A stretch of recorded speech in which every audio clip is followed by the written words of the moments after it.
Missing turns to murder. On the night of March 3rd, 2021, an innocent girl was coerced into the back of a car of a known Met police officer. From that point, she was never seen again by friends, family, her partner.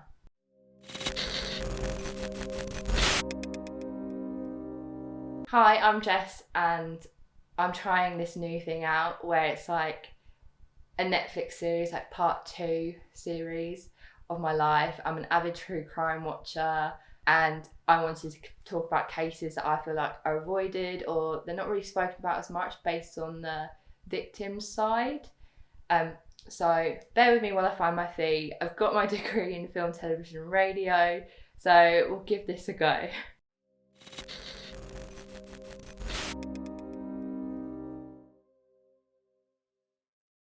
Our first true crime case takes us to the UK, London, Clapham Common. It all started on the evening of March 3rd, 2021, where COVID was still the talk of our headlines. It was still unclear whether we were to stay at home, to not stay at home, but the rules as followed was you weren't allowed to mix with people, you were only allowed to have leisure activities. Like all of us, Sarah Everard tried to stick to these guidelines. On the night of March 3rd, she was at a friend's house having dinner, socialising with her friends, trying to catch up because we all needed that support during lockdown. It was tough. It was tough on all of us. So after this time, she then decided she was going to head home. After she left her friend's house, she rang her partner, Josh, and this was a 15-minute conversation in which she walked to the nearest shop, which was Sainsbury's, to buy a bottle of wine, and they agreed during this 15-minute phone call that they were going to meet up. So let's talk about Sarah. Sarah was 33 and born on the 14th of June in 1987 in Surrey, but she grew up in New York. From her background, she lived a happy childhood and was the youngest of 3. And from what I found out from friends and family who spoke about her in the utmost admiration, she was a happy, bubbly and kind and wholesome person. She then went on to graduate from Durham University in human geography, which meant studying climate change, economic, socials and political. And a friend from university came forward after her passing and said she was a caring, thoughtful and never had a bad word to say about anyone. Mentioned she also spoke to her during the day of the abduction, and they spoke about how boring their lockdown days were, much like a lot of us, and they spoke about how they were feeling and emotions and all of that. And it was also known that Sarah was there for a friend when her mum had passed away during this time. I also read somewhere, which I found quite sweet and it made me smile because it is quite a tough case, that her friends and family were saying that she was dreadful at karaoke but brilliant at everything else. And I think that just shows her character of how kind and how genuine she was as a person. Sarah moved to London after studying to become a marketing account manager. She chose to live in Brixton. And if you're not from the UK but you know London, Brixton is known for having a graduate atmosphere where there's a lot of things to do, like bars and clubs and just events going on. So it was quite a welcoming, friendly neighbourhood for her to move into and transition into the adult portion of her life. She worked at several marketing and PR companies during her time in London. The month she went missing, she was due to start a new job called Flipside Group, who were a digital media agency. Friends and family say she was excited for her future within this company and see where she was going with it. It was just a few weeks into the job where walking home, she vanished. 9 p.m. during a walk, she had done routine to her home in Brixton Hill, London. She was seen on CCTV in Sainsbury's, as I said, buying a bottle of wine, and then she began her walk, which was 2.5 miles home. It was during this 15-minute phone call with her boyfriend they had agreed to meet up, and she was last seen on CCTV on Ponders Road around 9:30 p.m. This was a basic timeline which was made apparent over the next couple of days. The following day, she was then reported missing by her partner Josh, as she never showed up to his house or never showed home or never responded to any of his texts, messages, calls, all of the lot, and he was concerned as she never showed, and this wasn't like her. This lodged a full-on appeal to the public about her whereabouts and if you'd seen her in passing the evening of the 3rd. It was on the 5th of March when the Specialist Crime Investigation team became involved with the search, which started on Clapham Common where her last known whereabouts was known. On Saturday the 6th of March, the Metropolitan Police issued an appeal over her disappearance and released the CCTV footage of her passing Ponders Road. The journey said that it should only have been 15 minutes home, and from this footage it shows her heading in the direction of her home, but at this point in the investigation it's unclear if she'd even reached her home or what point she was stopped at. A few days into the investigation, the police played the public for any information or any footage they may have captured on a dash cam, on a ring camera, or on any kind of camera they may have in their homes, cars, anything, because they were becoming desperate for any information. However, this is when a bus driver looked on their footage and they saw two people standing on Ponders Road alongside a white Vauxhall Astra. There was parts on the pavement with hazard lights flashing. The police were able then to track this number plate to who the car belongs to, because at this point, after this footage, Sarah Everard was never seen again. The figure who we learn to be stood by the vehicle with Sarah is a man named Wayne Cousins, who is a very interesting character who I have no idea slipped under the radar of the police, and just him as a person. So Wayne Cousins was born in 1972 in December.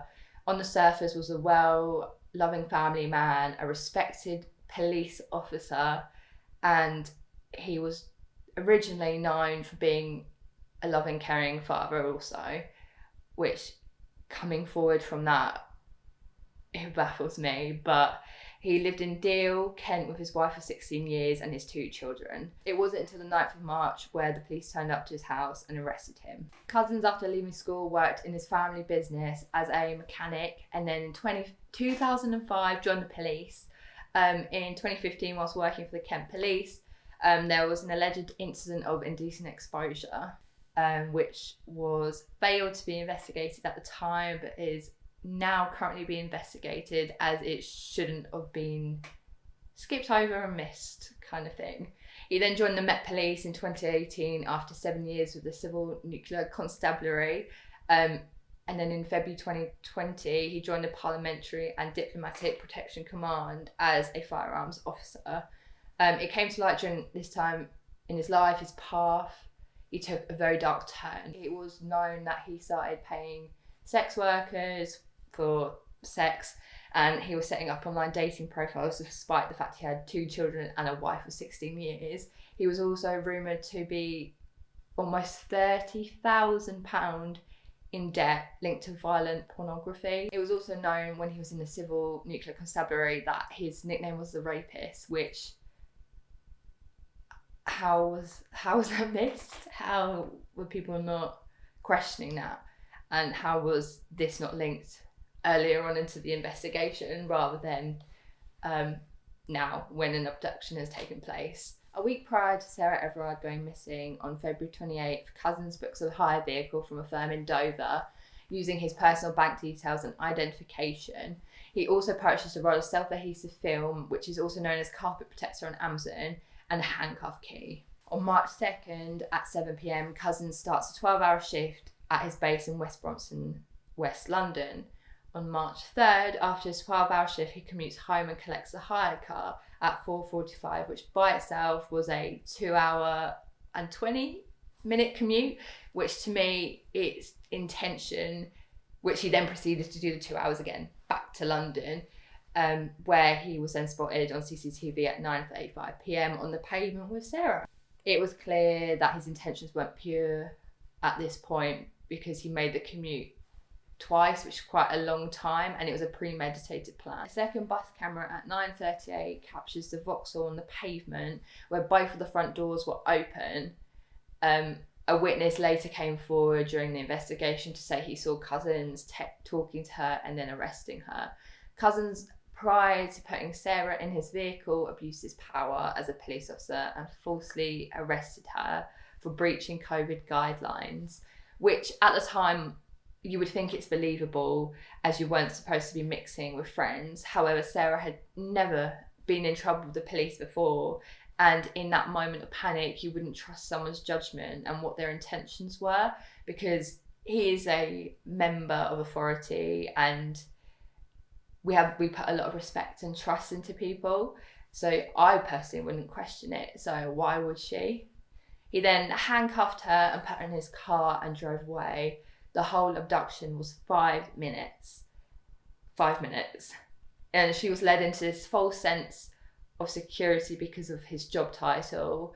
He then drove back to Dover, Kent by 11:38 p.m. and moved her into his own personal car and drove her to a remote rural area nearby. This is where he unfortunately raped and murdered Sarah, strangling her with his police belt. He then dumped her body in a rural area of the woodlands he owned. The following morning, he was seen in his own vehicle. He drove to get a coffee at 8:15 a.m, doing the most innocent tasks for someone who's just committed murder. It just baffles me. And on the 5th of March, he was then seen filling up his car with petrol and filling up a jerry can, to which he went and burnt her body. He then proceeded to call the vet about his dog, as she was worried she was sick and had separation anxiety. Yeah, I was wondering if I could book my dog in for the vet so I can have a discussion about issues, please. It's Cousins, Couzens. I think she's suffering from separation anxiety, and we have tried absolutely everything. We've tried to give her puzzles and bits and pieces with treat puzzles. He's then seen buying rubble bags from a DIY store in Dover, and he used these bags to hide her body in the woodlands that he owned. He then took his family out to Hodes Woods, where he had hid her body, for a nice day out with his family. On the 8th of March, he called into work sick because of stress, and it was unknown at the time why he called in because of stress, but we later go on to find out he came up with this bogus story about a gang, which we will get onto. Then on the 9th of March, police rocked up to his house after being caught on CCTV footage and his phone being tracked and having been the last point of contact to Sarah. An hour or so before this, he wiped his phone. He wiped anything that could tie him to Sarah or to the murder or place his location where he was at the time. So we're here to talk to you about Sarah. I'm going to show you a picture. Do you know Sarah? I don't know. Do you know anything about what happened to her? I know that she went missing up in London somewhere about a week ago or so, just from what I've got on the news. Okay. Have you ever personally met her? No, not personally, no. Have you had any interactions with her at all? No, why would I have personal interactions with her? He then goes on about this East European gang, which is a crazy story of why he kidnapped her. Okay, well, I am in financial, and I've been lent on by, I don't know who they are. They're a group, a gang, whatever, and they told me, right, I need to go and pick up girls and give them to them. So I said, not happening. And it then came through that they're going to harm my family, take them away, and they'll use them instead. At that point I had no option to try and find somebody. So I don't, there's a couple of names. I was told a place to take her. That's it. That is all I know. I handed it to this group of people. Tell me about them. I need to find them. Tell me everything you know that I Okay. think that you'll help me. There was a white Sprinter van. They it was between sort of Lenham, Maidstone area that I dropped her off. I still don't know. I don't know. They just I just parked my car up, and then the van come up behind me, flashed me. They all jumped out, and then they took this girl. They said, "You've done good." And he goes on and on and on about roundabouts, which we all know at the time was a load of rubbish.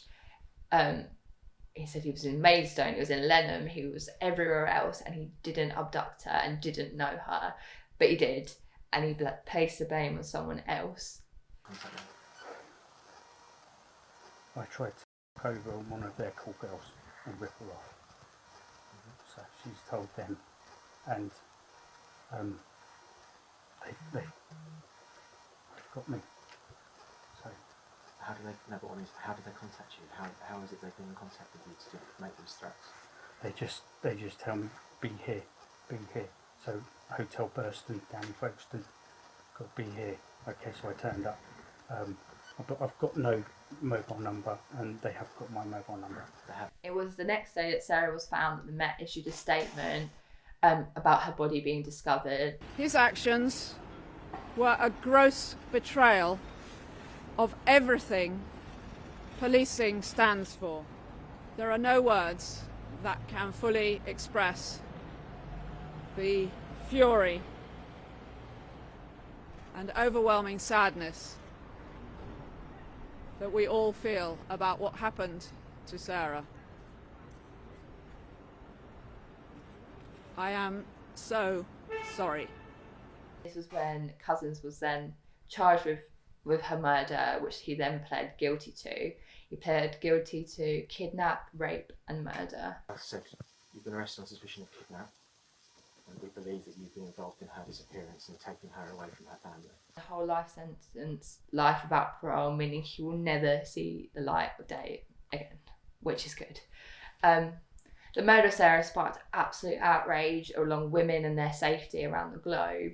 This was allowing women to have a voice and to speak out about their experience of feeling unsafe and uncomfortable.